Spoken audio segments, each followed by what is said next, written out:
最有意思的是，維吉尼亞說呀，比如我要去看婦科醫生，如果需要使用藥膏，也必須先諮詢維尼修斯的醫療師，因為這有可能觸發興奮劑檢測。當他們把這件事兒告訴我的時候，我整個人都在發抖。我當時在想，天啊，我之前有沒有用過什麼不該用的東西？現在阿維羅亞和皇馬球員之間的關係是明顯拉近了，他對球員很親近。不過對部分人來說，這種親近甚至有些過了頭。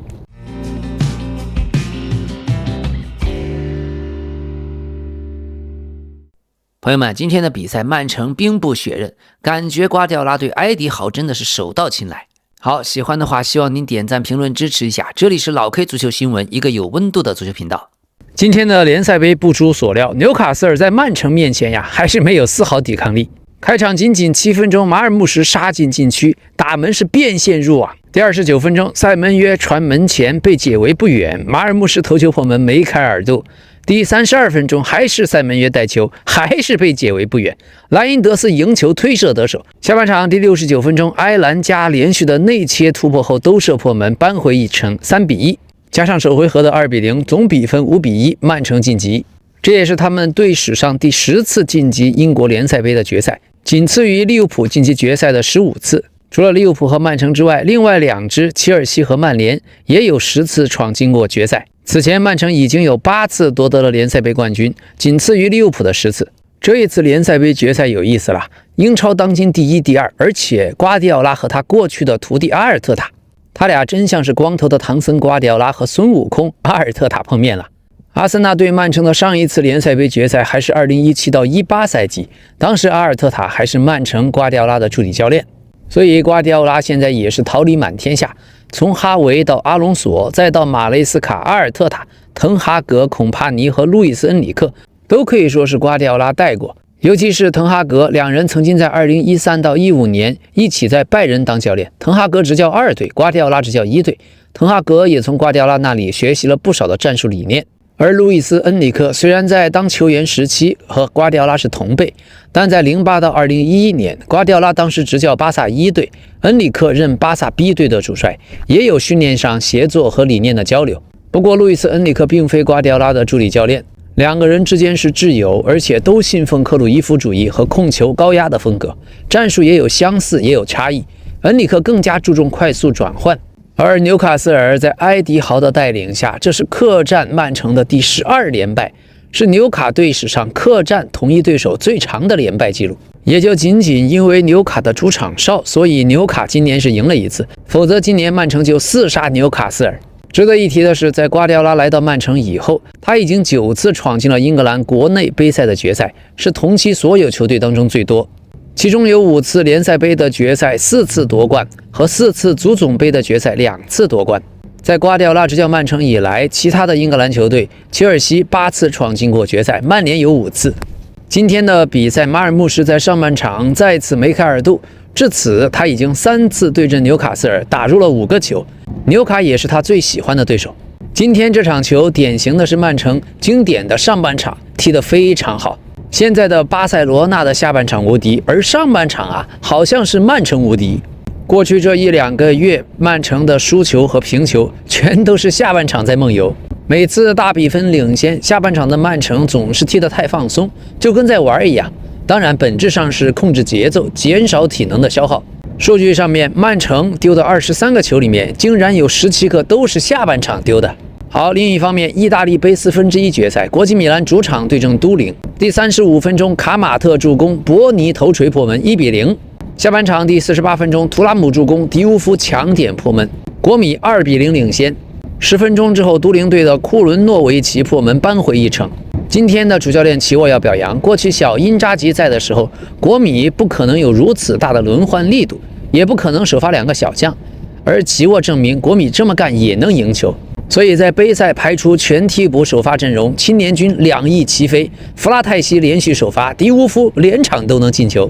現在國際米蘭的球迷是越來越喜歡齊沃了，他的用人和輪換真是不拘一格降人才，深得球迷的心。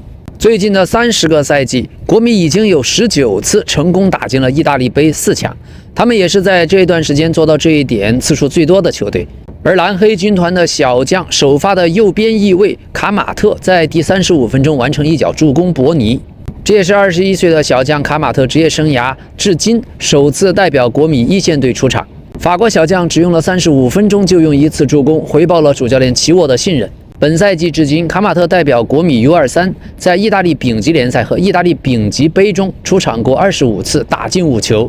所以蓝黑军团正在重振自己的青训体系，未来的意甲由於經濟原因，整體的競爭力在下降，就只能靠青訓了。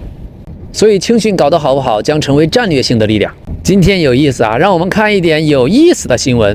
維尼修斯的女友維吉尼亞在巴西媒體披露，自己在日常生活中的用藥、飲食等等細節都需要事先向維尼修斯团隊報備，並且要獲得確認，以避免任何可能引發反興奮劑檢測風險的情況。最有意思的是，維吉尼亞說呀，比如我要去看婦科醫生，如果需要使用藥膏，也必須先諮詢維尼修斯的醫療師，因為這有可能觸發興奮劑檢測。當他們把這件事兒告訴我的時候，我整個人都在發抖。我當時在想，天啊，我之前有沒有用過什麼不該用的東西？我真的開始緊張起來。現在只要我想到要用任何東西，都必須先發給他的理療師確認。就是這樣，包括飲食、外出吃飯，他幾乎都不在外面吃，我們基本都在家裡解決。而且這還是維尼修斯給我提出的明確要求。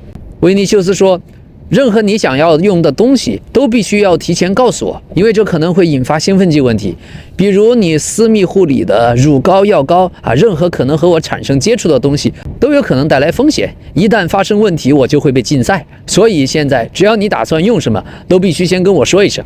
現在女孩維吉尼亞對她和維尼修斯的感情非常滿意，也願意為此做出一些生活上的調整。她說呀，我對這段關係中非常幸福，所以我會把它放在優先位置，努力讓一切順利的運轉。這是一段要求很高的關係，所有事情都有明確的時間安排，而且必須嚴格遵守。這件事情老 K 的理解是怕誤服興奮劑希望我沒有理解錯。最近維尼修斯方面，他過去的老東家巴西的弗拉門戈隊的總監是向他發出了回歸的信號，說呀，大門永遠為維尼修斯敞開，我們要等到他的合同到期。最近由於帕奎塔回歸了弗拉門戈，而且回歸的亮相儀式，球迷和帕奎塔都非常的嗨。要知道，過去帕奎塔和維尼修斯都曾經在弗拉門戈共事過，兩個人的私交非常好。所以在帕奎塔的亮相活動中，弗拉門戈的足球總監就說了這麼一段話。他還說，維尼修斯給我寄來了一份珍貴的禮物，一件親筆簽名的球衣。對於這樣的球員，我們唯有在他真心想要回來的時候，才會全力爭取。這件事兒更多取決於維尼修斯本人，而非我們。哈哈，雖然說歸說老 K 還是覺得維尼修斯在皇馬續約這件事兒問題不大，即使不續約，也一定是去沙特撈金。這麼大一尊佛，在現在當打之年，不可能回巴西。好，現在阿韋羅亞執教皇馬已經即將滿1個月了，更衣室的氛圍有所緩和。不過也有部分球員認為阿韋羅亞沒有帶來預期中的實質變化，他在用人上的選擇還有戰術層面都有一些分歧，仍然在皇馬球隊內部引發了一些討論。現在阿韋羅亞和皇馬球員之間的關係是明顯拉近了，他對球員很親近，不過對部分人來說，這種親近甚至有些過了頭。現在皇馬日常訓練中的環境已經明顯改善，整體的氛圍也完全不同了。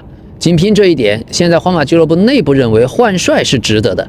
因為在阿隆索執教期間，教練組和球員之間的關係很緊張，沒有帶來任何積極的成果。不過仍然有分歧。過去幾天，阿韋羅亞的一些具體決定開始在皇馬更衣室內部引發討論。首先是在客場對本菲卡的比賽中這場比賽不是輸了嗎？所以一切都是馬後炮。輸了球，即使是球員們內部也想讓主教練背鍋。球隊內部是對塞巴略斯沒有能夠獲得出場時間感到有些不開心，有些意外。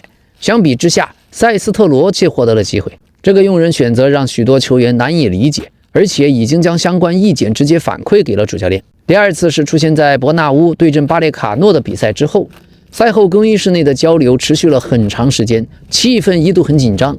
有一些球員在技術和戰術層面和教練存在明顯的分歧，這也導致當天阿韋羅亞遲遲未能出現在新聞發布會現場。綜合來看，皇馬更衣室目前的態度介於對部分的用人和臨場決定有些不認同，以及對阿韋羅亞戰術層面變化有一些失落。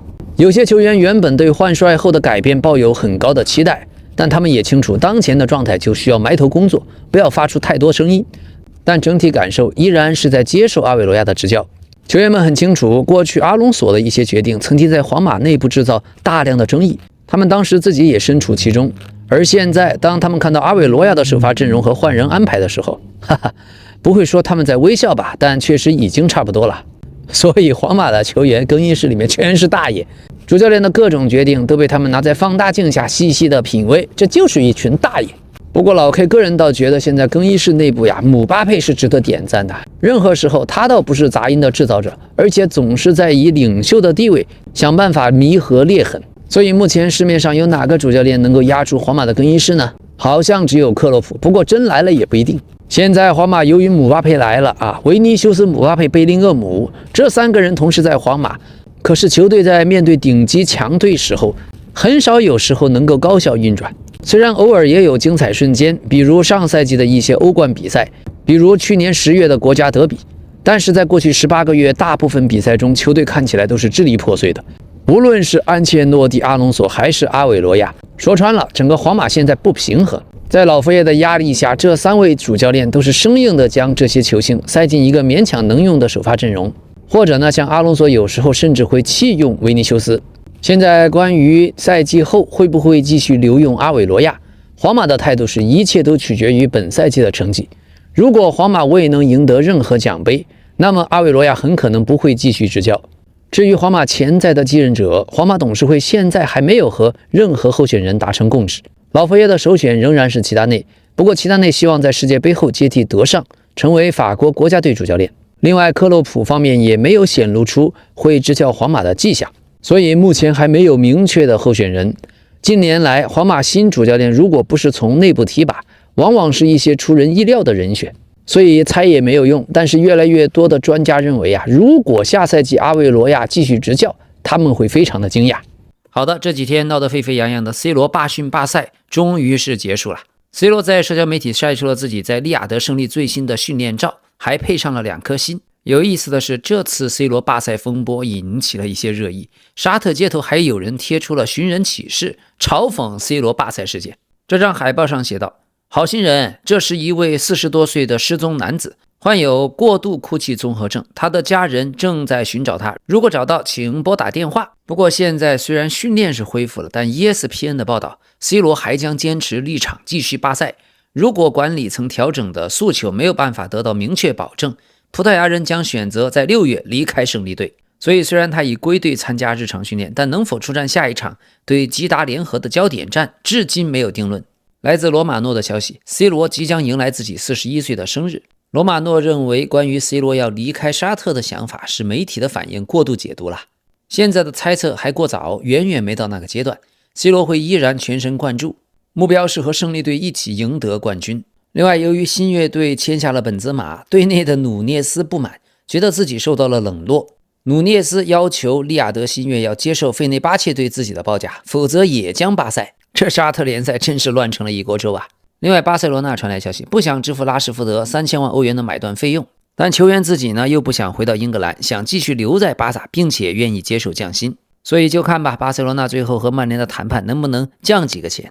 好了，感謝大家的收聽，喜歡的話希望您點讚評論支持一下，咱們明天見。